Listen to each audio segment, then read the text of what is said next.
Habemus Papam, we have a pope, and he's American. Around the world Thursday, people celebrated what most thought would never happen.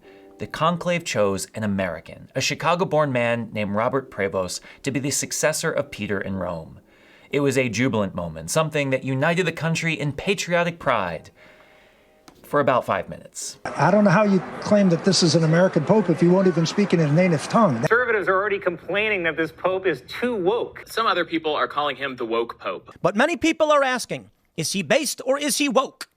And so far, there's a little bit of evidence that he may be woke. The new pope had barely exited the Vatican balcony after his introduction and blessing, and people in the United States were already freaking out, calling him a liberal, a globalist Marxist, and of course, woke.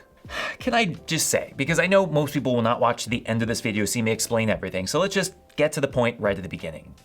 If you're using the word woke in the year of 2025 at all for any reason, let alone to describe the Pope, I think you might have your priorities mixed up. While the term used to be an important rallying cry for justice among the Black community, today it is nothing more than a pejorative dog whistle, a catch-all term meant to mock and dismiss progressive ideas as out of touch and dangerous. If you're still using the term in 2025, just please stop.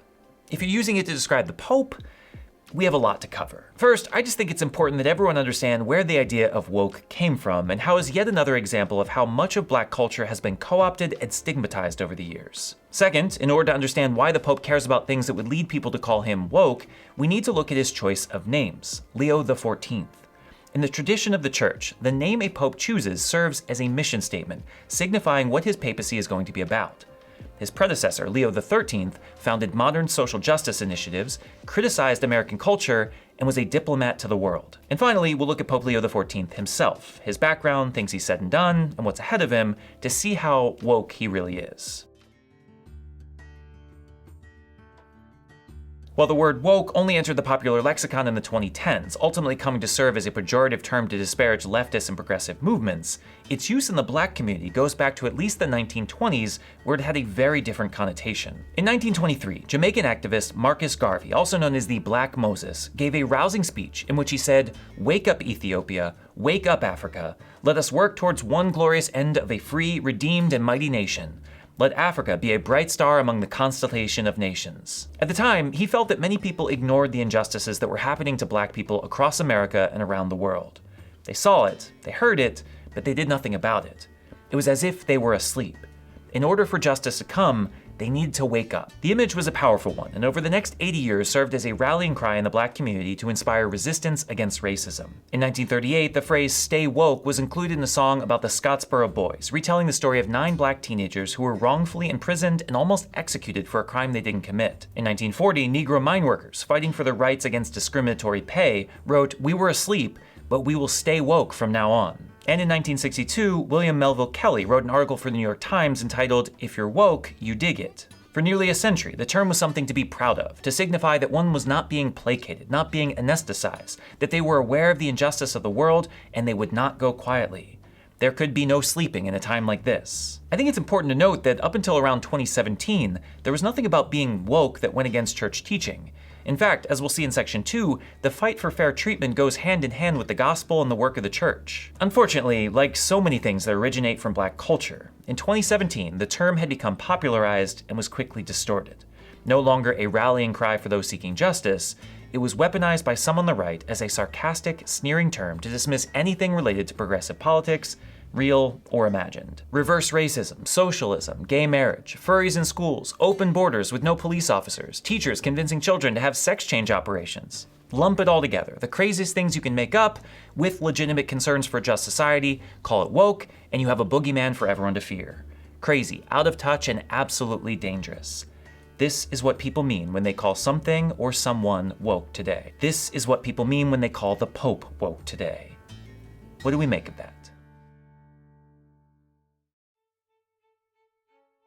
The biggest problem I think the Catholic Church faces in this environment, why both Francis and Leo have been called woke, is because most people do not understand the history of the Church.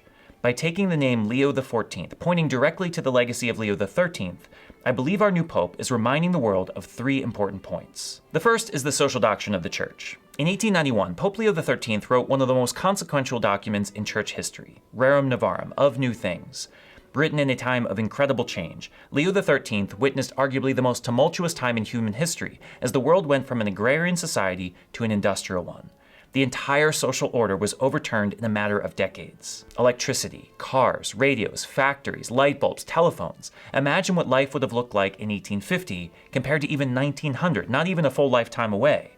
There was so much change, so much growth, and so many people left behind while the richest people in human history rose to power. And so, in his letter, Leo denounced unrestricted capitalism and socialism alike, demanding fair and living wages for all workers, safe working conditions, and the rights of workers to unionize.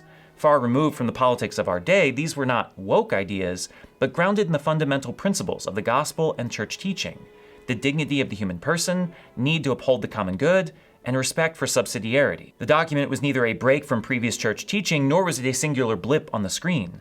In the 130 years since it was published, popes have upheld and added to these teachings, calling for societies to be just and equitable, upholding the dignity of the poor, the outcast, and the refugee. Pope Francis was no more woke when he called for the welcoming of migrants than Benedict XVI was when he called for the redistribution of wealth, or when John Paul II called for the end of the death penalty, or when Paul VI called for solidarity with struggling third world countries.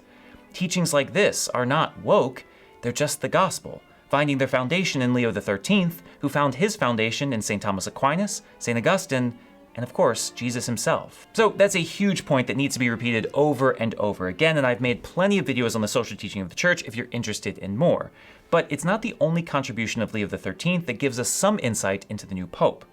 Leo XIII was the pope who condemned the heresy he called Americanism. In his encyclical Wide Expanse of the Ocean, Leo looks from his home in Italy across the ocean to the United States, and he has a few things to say. On the one hand, he admired how the Catholic faith flourished in America despite the many anti-Catholic attacks at the time, building parishes, schools, universities, hospitals, and institutions.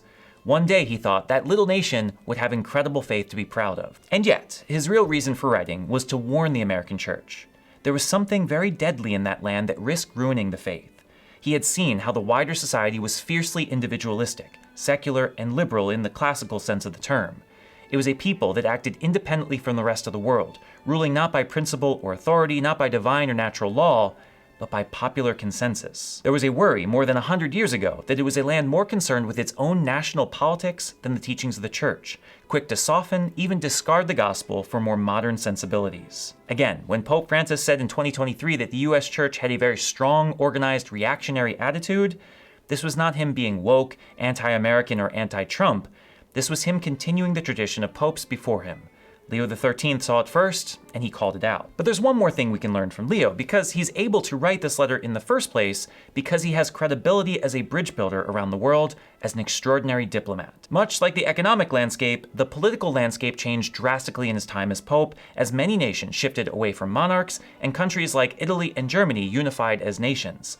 Leo was an instrumental piece in these developments, brokering deals between Germany and Spain, improving relations with France, Russia, Switzerland, and Britain, and was able to unify the church across fractured lines, modeling prudence and patience. At no point did Leo XIII downplay the importance of the Catholic Church or apologize for the faith, but he also didn't flaunt its power or make unreasonable demands either.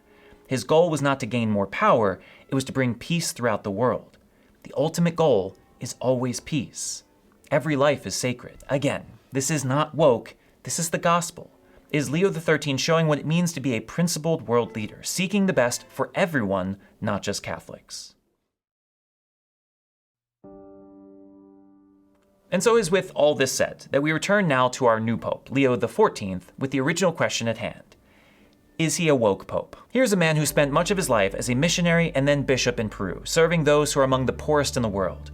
He was known to be a man of the people, always having time for everyone who needed him, available on the streets and among the poor. He advocated justice for workers and resolved conflicts peacefully. During the Peruvian floods of 2022, he put on boots and waded through the mud to help those in need himself. He used to personally drive food and blankets to remote villages and has advocated for the life and dignity of migrants. Not because he is woke, but because he is Catholic. As an American, he knows how American politics work. As a prelate of the church and someone who has ministered out of our American context for so long, he's also not defined by them.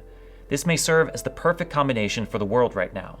someone who can speak directly to the United States and the problems it is causing the rest of the world. Immediately after his election, old tweets were found of him criticizing the Trump administration's immigration policy, J.D. Vance's twisting of Thomas Aquinas to justify ignoring the needs of the world, and calling for justice for the unarmed black man, George Floyd, who was brutally killed by police in 2020. He tweeted these things, not because he is woke, but because he is Catholic. And finally, he's a bridge builder. His calm, moderate demeanor has made him a successful leader in both the Augustinian order and a bishop. He is said to be the type of person that thinks a lot before he speaks, being very careful with his words. This is not a man who will come with zingers or the intention of beating an enemy. In his first remarks as Pope, he mentioned building bridges 3 times. His hope, not unlike Leo XIII, is to bring peace to the world. He recognizes the horrible acts of aggression in Gaza and Ukraine, the outbursts of violence between India and Pakistan, the constant threat looming all around the world, and he knows that now is the time for peace. In his first Sunday message as Pope a few days ago, he made this his priority. Peace must be found. And not just the absence of war, but peace that is built on justice. He said these things, not because he is woke, but because he is Catholic. And that is the resounding point through it all. This is a Catholic man, meaning that he is going to be on the side of the poor. He is going to advocate for peace, welcome the stranger, and treat everyone with dignity. He is a man awake to the surroundings of this world and has an open heart to all those in need. When did having empathy become a threat to people? When did wanting justice for everyone become Marxism? These are Christian values. This is what Jesus advocated. To dismiss these things, to mock them, to lump these legitimate calls for justice in with wild and made-up fears of the alt-right is really awful. The new pope is not going to change church teaching on gay marriage. He's also not going to promote abortions, ordain women to the priesthood, or support sex change operations. The fact that he cares for the poor does not mean that he supports the entire liberal agenda, real or imagined, because what guides him is not American politics. It's not whatever conception of woke the world may have. It is Jesus Christ and the teachings of the Catholic Church. Pope is Catholic. If what he says or does offends you, if it challenges your political or social views, might I recommend something? Rather than call him a name, take a moment to question your own beliefs. Are you guided more by politics or by the faith of Jesus Christ? If it's not Jesus, it turns out maybe you're the woke one.